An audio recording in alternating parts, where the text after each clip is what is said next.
अस्सलाम वालेकुम एवरीवन, उम्मीद करती हूँ आप सब खैरियत से होंगे। अभी तक अगर आपने मेरा चैनल सब्सक्राइब नहीं किया तो अभी नीचे दिए गए बटन पर सब्सक्राइब करें। Learning with M.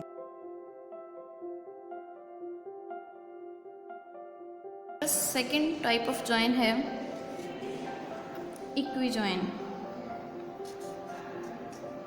Equi word निकला है इक्वल से। इक्वल मीन्स बराबर, सेम। इक्वी जॉइन में क्या होता है? इक्वी जॉइन में बेसिकली हमारे पास एक ऐसी टाइप ऑफ जॉइन है जिसमें tuples are joined on the basis of values of common attributes. या टपल्स को हम पता है, सिलेक्टेड टपल्स को हमने कंकैटिनेट करना है, तो टपल्स आर जॉइंड, टपल्स मिलाई जाती हैं किन बेसिस पे? On the basis of common attributes. दोनों रिलेशंस में हमारे पास जो कॉमन एट्रीब्यूट्स होते हैं, एट्रीब्यूट्स हमें पता है क्या है, जो आपके पास कॉलम नेम होता है वो एक एट्रीब्यूट होता है। एट्रीब्यूट्स जो टू रिलेशंस में कॉमन एट्रीब्यूट्स होते हैं उनकी रोज़ को आपस में जोड़ दिया जाता है, उनकी रोज़ को आपस में मिला दिया जाता है। तो इस तरह से क्या होता है कि जो कॉमन एट्रीब्यूट्स हैं वो एक ही टेबल में दो दफ़ा आते हैं, appear twice in a relation. ऐसा क्यों है? क्योंकि सेम बेसिस पे हम उनको मिला रहे हैं, तो जाहिर बात है कि दोनों टेबल्स में से कोई ना कोई एट्रीब्यूट ऐसा होगा जो कि सेम होंगे दोनों में। तो वो दोनों को जब हम कंबाइन कर देंगे तो वो हमारे पास जाहिर बात है डुप्लीकेशन होगी, रेपिटेशन होगी, एक ही कॉलम या एक ही कॉलम्स की वैल्यूज़ जो हैं वो दो बार आ रही होंगी।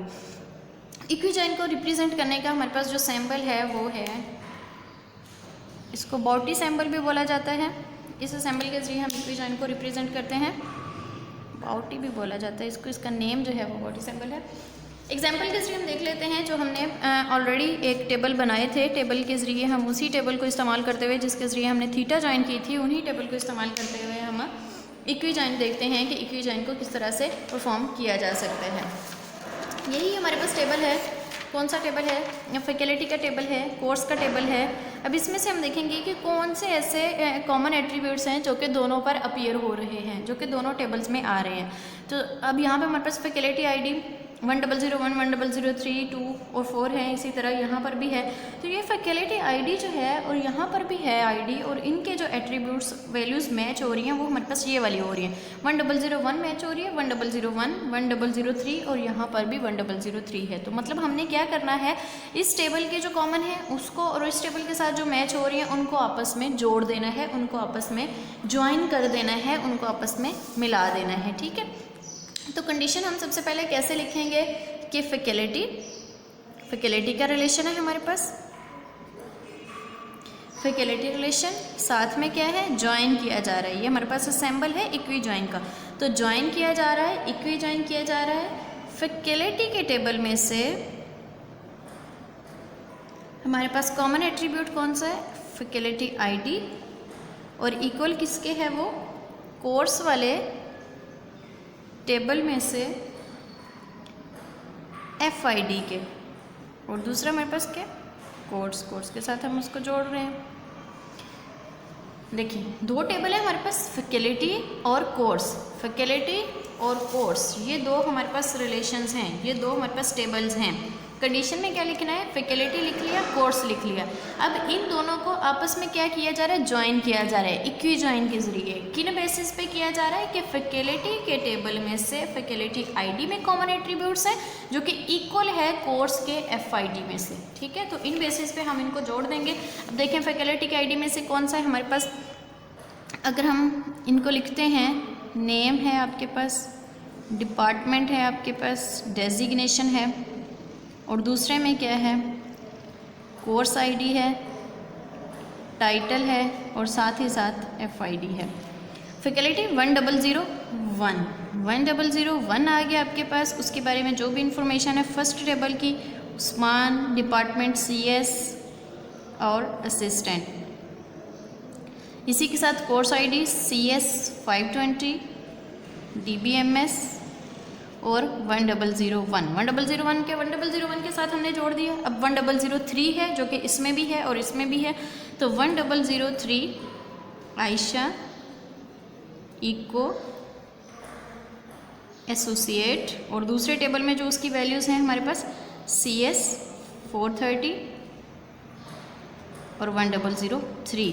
अब देखें रेपिटिशन हमने कहा था कि यहाँ पर आपके पास जो है वो वैल्यूज़ क्या होंगी, ट्वाइस, 2 दफ़ा अपीयर होंगी। तो वो कौन सी वैल्यूज़ हैं जो 2 दफ़ा अपीयर हो रही हैं, ये वाली फैकल्टी ID 1001 1003, और यहाँ पे ये जो है हमारे पास FID 1001 1003, ये वाली वैल्यूज़ जो हैं वो आपके पास क्या हो रही हैं, अपीयरिंग ट्वाइस, 2 दफ़ा आपके पास अपीयर हो रही हैं।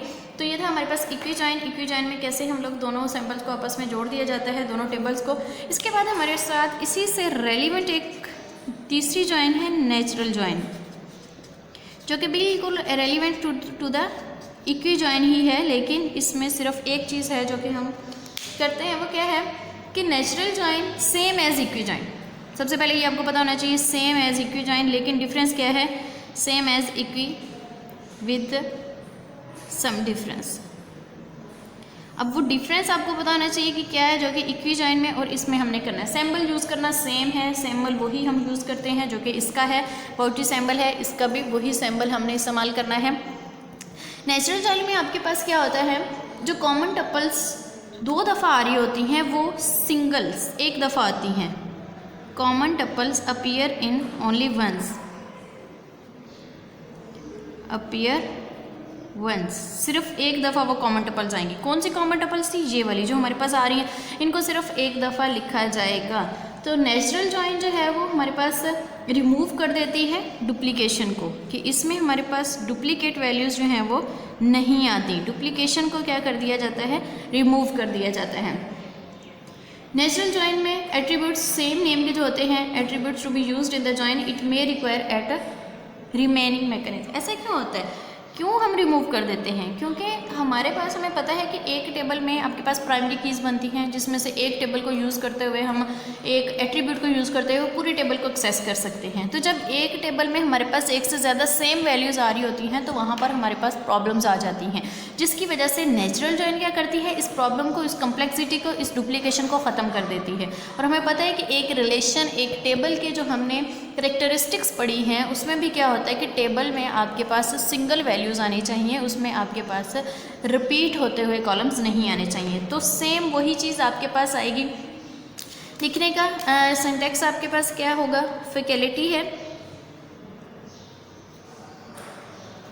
रिलेशन आपके पास क्या है, फैकल्टी, जिसको क्या किया जा रहा है, ज्वाइन किया जा रहा है, वही सैम्बल। किन किन को हमने रिमूव करना है, फैकल्टी ID, और साथ में इसके क्या था आपके पास, FID।